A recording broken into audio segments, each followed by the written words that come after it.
Here's Dr. Gil Lederman, New York's only Harvard-trained, triple-board-certified radiation cancer doctor. If chemosurgery or radiation isn't working or isn't tolerated, when cancer and its pain and symptoms aren't getting better, seek a fresh second opinion at Radiosurgery New York's Urgent Cancer Consultants for innovative, custom-tailored cancer treatment. See our experts within one business day because we know your time and your life are precious. Our goal is proper diagnosis and effective, non-invasive outpatient treatment. Decades of leadership, first in New York with brain radiosurgery, first in America with body radiosurgery for cancers of the brain, body, and prostate, all custom-tailored for you. Call 212-CHOICES, 212-CHOICES for a prompt appointment and free booklet DVD. Super convenient, 38th and Broadway, with most insurances, Medicare, Medicaid accepted. You're next at Radiosurgery New York. Just call 212-CHOICES, 212-CHOICES.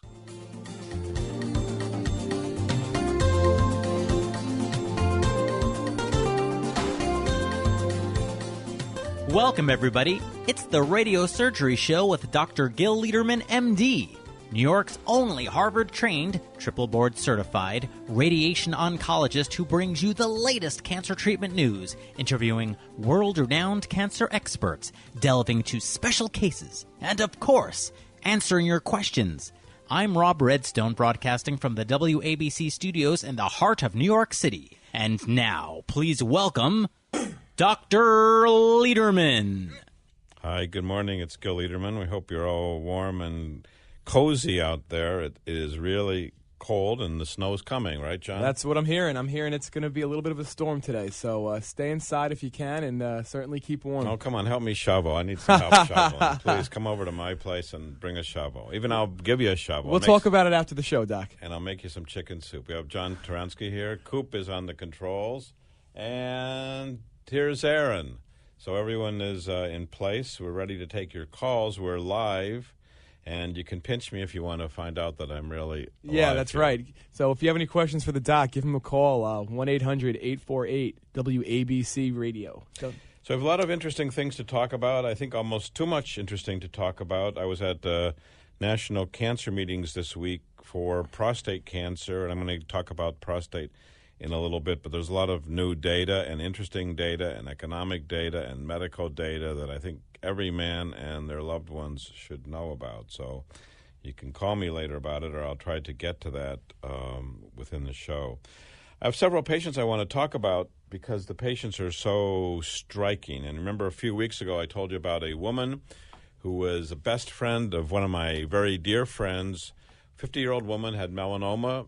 She brought me to the hospital where she was staying somewhere else, and they decided when she came to the hospital they weren't going to offer any treatment, that her prognosis was too bad. The doctors got together. They started to hang crepe, as they say in medical parlance. Hang crepe means that the doctors put up all this crepe and say, oh, it's so terrible, it's so bad.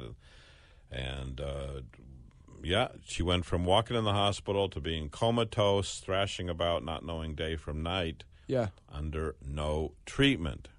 I was brought in on Sunday night. They said, what can you do, Doc? And the next morning they were having the meeting to put her in hospice, which is terminal care. Sure, I remember the story, Doc. So you remember the story. I told you the story because it was so shocking to me. So I got a call last night, and guess what?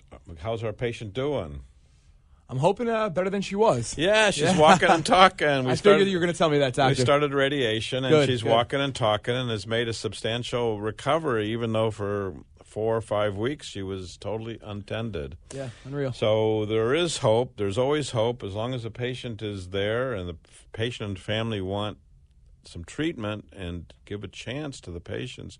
There's a hope, and you don't have to say, okay, just because one doctor says go on hospice, to go on hospice. We had another patient this summer that had terrible skin cancers on each cheek the size almost of a fist. It was unbelievable. And she was one of the big hospice hospitals. And a dermatologist, he knows about my work, called me up and says, Gil, can you do something for this woman? This was last May. Yeah, sure. And she came from the hospice. Hospice means by definition you've got 6 months to live at last, and it's just terminal care. They give you pain medicines. And there's nothing wrong with hospice. Some people do need hospice, and that's the best treatment. But it's not for everybody. And we always tell patients, get a second opinion. Sure. But get a fresh second opinion. Don't go to your first doctor and say, oh, Dr. Liederman says this, because the other doctor will say, oh, yeah, I know about that, but blah, blah, blah. We don't want to hear blah, blah, blah. The patient should come in, and they should get a fresh second opinion from a different person with a different perspective. Is there something to do? Sure, a new, fresh second opinion. Well, new, fresh. After a while, it starts to be stale, so you want a fresh second opinion to look at it in a different way, a doctor who has different experiences. And one thing I don't actually tell my patients very much, but I am triple board certified. I'm trained in internal medicine, medical oncology, which is chemo and cancer, and radiation oncology. Right. And there's almost nobody else in New York that is triple board certified and is practicing radiation oncologist. And you have a different perspective. Your background gives you a different perspective. So everyone comes with their own perspective. And for patients in their lives and their loved ones, it really matters to get a fresh second opinion sometimes. Yeah. This woman woke up. She's talking and walking. 4 weeks ago, she was being sent to hospice. She was comatose. So, yes, a second opinion can make a difference. Is it guaranteed? No.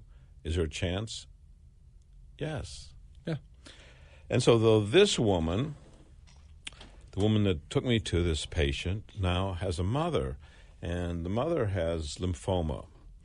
So she's been treated with chemo, and she had a lymphoma, a non-Hodgkin's lymphoma in the chest. It was a isolated lesion. Okay, so one area. Right. And the woman asked me about it incidentally, and I said, look, I mean, a localized lymphoma that's large in size is usually not that well controlled with chemotherapy. Usually chemo fails. It may work initially because lymphomas are very responsive, but after a while, when you have a bulky lymphoma, they often fail because chemotherapy can't eradicate all the lymphoma cells. So I felt very strongly that she should have had radiosurgery. Obviously, we're the fathers, grandfathers, and pioneers of radiosurgery in America and the Western Hemisphere. But then the doctor back then was saying, chemo, sabi. Well, it seems like a broken record player, Doc. Seemed like a broken record. And then you have the patient torn between one opinion and another opinion, which are diametrically opposite. Yep. So what happened? Well, the woman's cancer spread to the brain last summer. And the same doctor, and of course they want to trust their doctor. Everyone wants to trust a doctor, and that's a good idea. Like Ronald Reagan said, trust, but verify. Sure. Right? Get a second opinion. See if that's right or wrong. Right. What do you have to lose? 1 hour of your life? 2 hours of your life? Are you going to be embarrassed? I don't think so. So the cancer spread to the brain. What did the doctor say? Chemo, sabi. So she got chemo last summer, and it's worked a little bit, and then it came back. And what did he say again? I'm going to guess chemo. Yeah, chemo. And what happened to the cancer? Well, now the cancer is growing despite chemotherapy. She had methotrexate, which caused her to have kidney problems. She had other chemo, which caused her to have other problems. And the biggest problem is that the cancer is growing in the brain. The doctor got an MRI on Tuesday. The doctor didn't tell the family until Friday night. She may die this weekend. It's pushing on the brainstem. She may die this weekend. Get ready for anything this weekend. Well, what does my associate, colleague, whatever, woman, acquaintance say? She calls me up last night at 8 o'clock crying, the doctor says my mother could die any minute. Yeah. And she obviously loves her mother and she does love her mother, does anything she can for the mother. But for a layperson, it's often very confusing. Do you believe Dr. X or do you believe Dr. Y? And how do you distinguish the difference? How do you distinguish the difference? How do you determine the difference? Sure. Well, when Dr. X tells you you're going to die this weekend, well, that kind of pushes you in the hands of the next doctor, right? Of course. So we got the report last night. It was Friday night at midnight, and it's one area of tumor, and the tumor is lymphoma. So it's, again, very sensitive to radiosurgery. And most likely we can shrink down that tumor. Now, it's supposed to be the only site of disease in the body. So the patient is supposed to be coming to me today, Saturday, emergently, and radiosurgery most likely will shrink down this mass, and most likely it will sterilize it. The success rate, where we aim to beam for lymphoma, is about 90%, whether it's in the brain, body, or elsewhere. And then I'll probably get a PET scan on her and see if there is anything else in the rest of her body that's, whether the chemo really contained the cancer in the body, in the chest, or not. So both of these cases are cases that, got a hold of the chemo people, and for whatever reason, they just said, well, for the melanoma in the brain, they said nothing can be done. But that's far from the facts.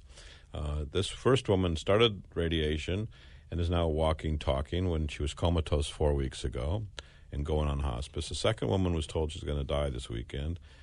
She's supposed to be in her office in a few hours. So we hope to help people. Yeah, I wish you the best of luck, and I hope to hear a success story next week. Well, I hope to be able to provide a success story. But anyway, the facts are that it's very likely that we can help the second woman just like we helped the first woman. So there are a lot of interesting brain cases. I want to talk about one more brain case this morning before we delve into the rest of the body. And that is a woman, and I think I spoke about her 2 weeks ago. She was sitting in her car, remember, a year and a half ago, and got hit by a truck while she was drinking coffee. Do you remember that woman? I do remember that story, sure. Okay, so she was sitting in her car in New Jersey, drinking coffee, not doing anything, and a truck plows into her. Right. And she ends up in the hospital and nursing home and rehabilitation on a respirator for 6 months. Wow. And during that time, they did an MRI of the brain, and they saw a tumor in her head. Right. Now, do you think one person told her or her husband about this tumor in her head a year and a half ago? I would hope so, but something tells me you're going to tell me different. No one told her anything. Wow. Okay. So now, a year and a half later, she's made all this recovery, and you can imagine what she's gone through. She had both lungs collapse, she had a fractured pelvis, she was on a respirator, hit by a truck while she was drinking coffee, minding her own business. Yeah. And she's getting hit by a second truck, which is she was found with a tumor in the head. No one told her one word for a year and a half. Now she's got neurologic symptoms. The tumor is growing tremendously from 1 to 4 centimeters, so it's growing by about 30 or 40 times in volume. And she came to us. She went to a neurosurgeon and said, it's a meningioma. Now, a meningioma is a benign tumor of the coverings of the brain. Mm-hmm. I looked at it. It didn't look like a meningioma to me. It looked like a primary brain tumor, like a glioma or astrocytoma.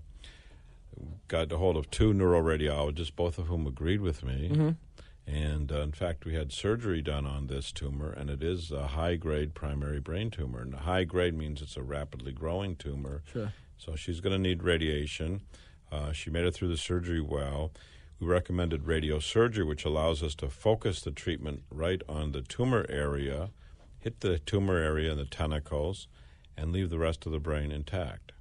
And this is the kind of work we were first of in New York with fractionated stereotactic brain radiosurgery. So we have a whole team devoted to brain tumor treatments, whether it's meningiomas, which this woman does not have, a high-grade glioma, which this woman does have. In the first case, I talked about melanoma, and in the second case, lymphoma. So we have a well-tuned team that's been at it longer than anyone else in New York, doing fractionated stereotactic brain radiosurgery, which is non-invasive treatment. So unlike Gamma Knife, there's no screws in the head. Sure. There's no hospital stay. There's no pain. There's no suffering. People come in to get a treatment and go about their business. And because we divide up the dose, unlike Gamma Knife, it's much more tolerated by the healthy brain. Yeah, sure. There's less side effects, and there's no pain. So, again, we're here live. If you have questions, you can call us at 212-CHOICES, which is our office phone number, 212-CHOICES. We have a booklet about our brain tumors and a lot of examples of before and after, whether it's pituitary tumors, meningiomas, acoustic neuromas. We have the world's largest experience treating acoustic neuromas. 250,000 Americans have cancers that spread to the brain, like the first woman I talked about, melanoma, that spread to the brain, or primary brain tumors. So there's a lot of information that we have available, and there's a free booklet DVD if you call in and leave your name and address. So we're going to hear from the man with the golden voice, And then we'll be back with more interesting cases and to answer your questions today. And give Doc a call. We are here live, so 800-848-WABC. For cancer treatment, most prefer effective, non-invasive, well-tolerated outpatient therapy. At Radiosurgery New York, the radiosurgery pioneers, that's our goal too. We're first in America, first in New York, first for you with body radiosurgery. We hit your cancer from head to toe with no cutting, no bleeding. We have decades of experience with primary and metastatic, large or small cancers. Cancer treatment with possibly a second chance for you, even if chemo, radiation, or surgery didn't work or isn't tolerated. Our goals are the best results and quality of life. Hi, I'm Dr. Gil Liederman. For a free booklet and DVD, call 212 Choices.